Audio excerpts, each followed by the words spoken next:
There is a small card in your medical file, white, clean, official.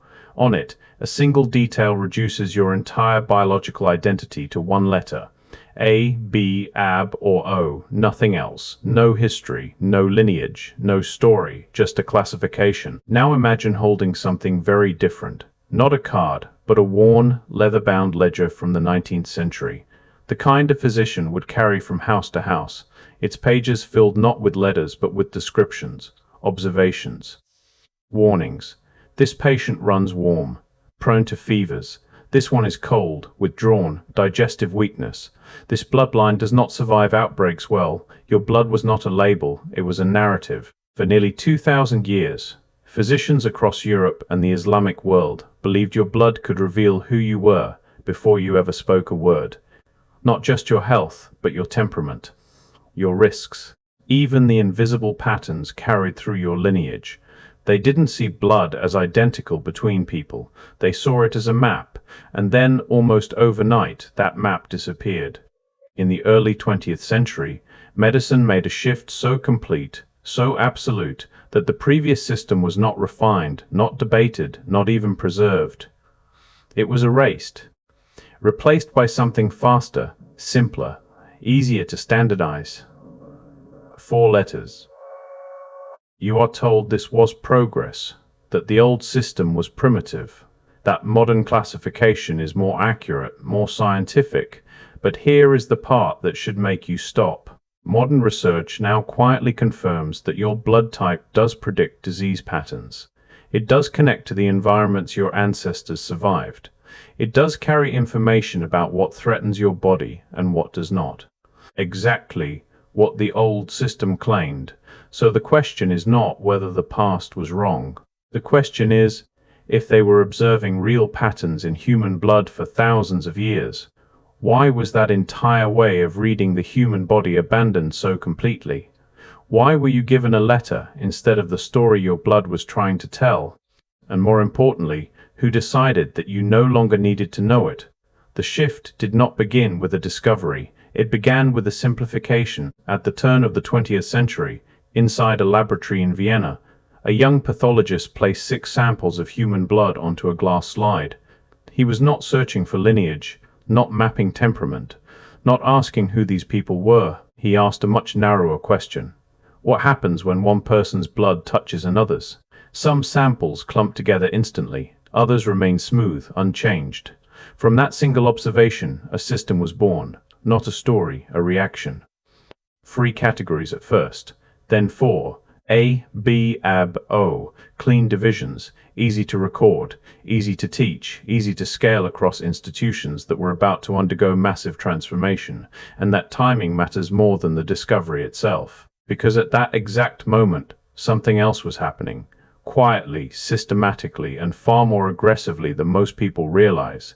Medical education was being rebuilt from the ground up. Before this period, medicine was not one unified system. It was a landscape of competing philosophies. Some focused on herbs, some on electricity, some on the body's natural rhythms, and some, perhaps the oldest of all, focused on constitutional patterns carried through blood and lineage. Different schools, different methods, different ways of understanding the human body, messy, complex, difficult to control. And then came the push for standardization, not gradual, not optional, forced. Within a few decades, more than half of all medical schools in America disappeared. Entire branches of knowledge, homeopathy, naturopathy, constitutional medicine, were labeled outdated and removed from formal education. Funding flowed only to institutions that aligned with a new model, a model built on uniform diagnosis, uniform treatment, uniform classification. And suddenly, the new blood system fit perfectly. 4 letters do not require interpretation. They do not require intuition. They do not require a physician to understand you as an individual. They require only recognition. You are type A, you are type B, and that is enough for the system. But here is where the pattern becomes harder to ignore. The man who helped standardize medical education and the man who reduced human blood to 4 categories ended up working inside the same institutional network, funded by the same interests, driven by the same objective. Simplify, standardize, classify, not for deeper understanding but for consistency, and consistency has a cost. Because when you reduce complexity, you do not just remove error, you remove information. The old physicians were not measuring antigens. They did not understand cells the way modern biology does. Their mechanisms were flawed, but their observations were not random. They noticed that certain people became sick in predictable ways, that some families survived epidemics, others did not, that temperament, appearance, and disease vulnerability often moved together, as if tied by something deeper than coincidence. They were tracking patterns that modern science has now begun to rediscover, quietly, cautiously, buried inside research papers few people ever read. Because if those patterns are real, then the question changes completely. The new system did not just replace the old one.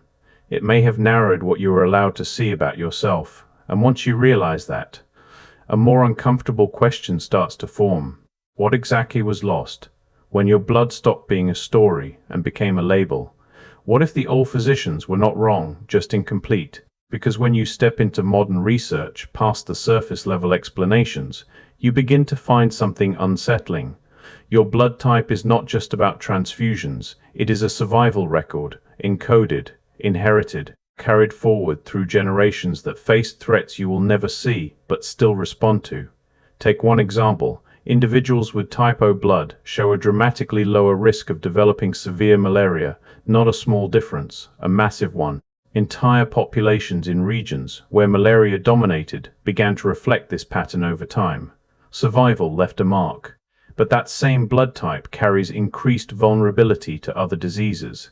Cholera, for instance, strikes harder, more aggressively, as if the protection in one environment becomes a weakness in another, a trade-off.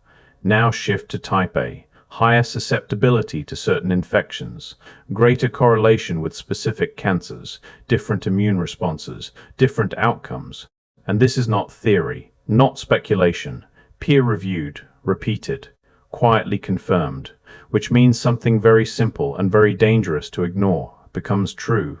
Your blood remembers where your ancestors struggled and what they survived. That is not just biology, that is history written inside your body. And suddenly, the old system starts to look different. When physicians describe someone as warm and prone to fevers, when they warned that certain individuals would not survive outbreaks well, they were not guessing.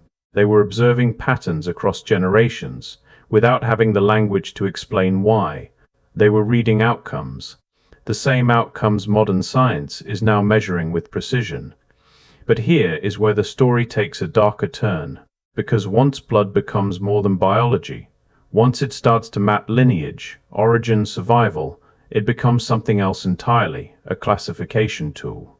In the early 20th century, researchers began studying blood across different populations. Thousands of samples, soldiers from multiple continents, ethnic groups compared side by side, and patterns emerged. Certain blood types appeared more frequently in specific regions, certain distributions repeated across entire populations. Blood began to look like a geographic marker, a way to trace where people came from, even when language, culture, or records could not. And for a brief moment, the old idea returned, under a new name, blood as identity. But identity is dangerous when placed inside the wrong hands, because it does not take long for classification to become hierarchy, for patterns to become judgments, for biology to be twisted into ideology. Within a few decades, blood data was no longer just scientific curiosity. It was being used to define who belonged and who did not, who could marry, who could live, who would be erased. The same system that revealed patterns of survival became a tool of control. And that is the moment everything changes. Because from that point forward, blood could no longer be allowed to carry meaning beyond the clinical.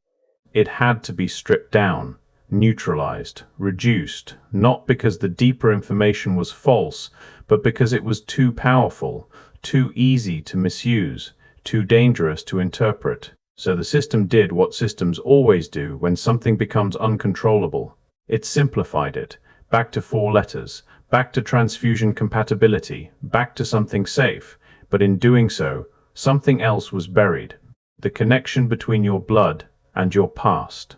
The map that once told physicians not just how to treat you, but what shaped you. And if that map still exists, hidden inside modern data, scattered across research no one connects, then the real question is no longer whether your blood carries a story. It clearly does. The question is, why has that story been broken into fragments instead of being put back together? If the story ended with disease patterns, it would already be enough. But it doesn't. Because there are places on Earth where the data stops behaving the way it should. Populations that do not fit the model. Blood signatures that refuse to follow the expected rules of migration, adaptation, or probability. And once you see them, you cannot unsee them. In the western mountains between Spain and France, there exists a population unlike any other in Europe. Their language does not connect to any known linguistic family. Their genetic profile stands apart, and their blood carries something unusual. An extremely high concentration of Rh negative, far higher than surrounding regions, far higher than what standard evolutionary models comfortably explain. Now, on its own, that might seem like an isolated anomaly, but it is not. Similar patterns appear again, far from those mountains, in regions separated by geography, culture, and recorded history, populations with no clear connection, carrying the same uncommon blood traits, and the explanation given is always the same: isolation, chance, genetic drift. But there is a problem with that explanation. Chance does not usually repeat itself in patterns this specific.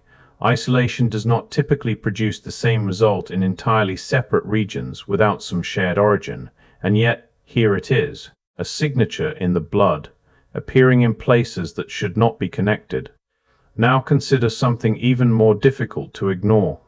Before modern medical intervention, certain blood combinations between mother and child carried devastating consequences. The body would reject what it recognized as foreign. Pregnancies would fail. Generations would quietly disappear. And yet these populations persisted, for centuries, against biological odds that should have reduced their numbers over time. Which means one of two things must be true. Either the models we use to explain human blood distribution are incomplete, or there is a piece of the story missing entirely, and this is where modern classification reaches its limit. Because the system most people know, the one that reduces blood to 4 letters, does not even attempt to explain this.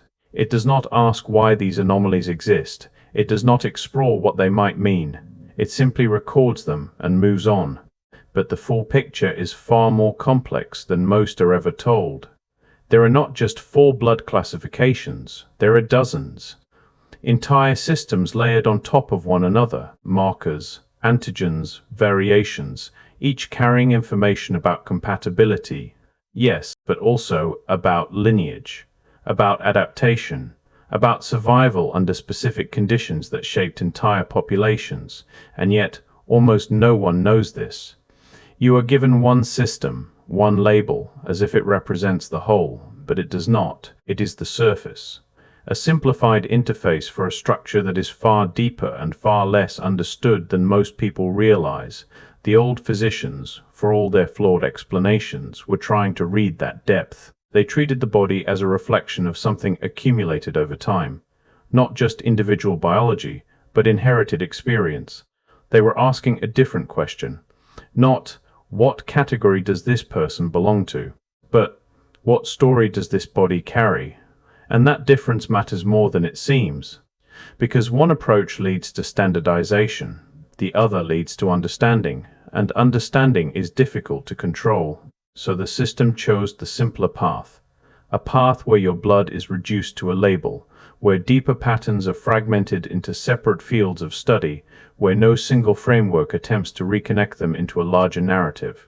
But the fragments are still there, scattered across genetics, immunology, epidemiology, pieces of the same puzzle, never assembled. And maybe that is the most important detail of all, because when information exists, but is never brought together, it does not disappear. It becomes invisible, hidden not by secrecy, but by separation. And if that is true, then the story your blood carries was never truly erased. It was divided, broken apart into pieces too small to recognize on their own, and left that way so no one would ever see the full picture again. Somewhere, right now, your blood is doing exactly what it has always done, carrying signals, holding patterns, responding to threats shaped long before you were born. It has not changed, only the way you are allowed to understand it has. You were given a system that tells you just enough to function, but not enough to question, a label instead of a lineage, a category instead of a connection. And maybe that is all it was ever meant to be. Because once you begin to see blood as more than biology, as a record, as a map, as something shaped by forces across time, you stop being just an individual inside a system. You become part of a story that system cannot fully explain. And systems do not like what they cannot fully explain.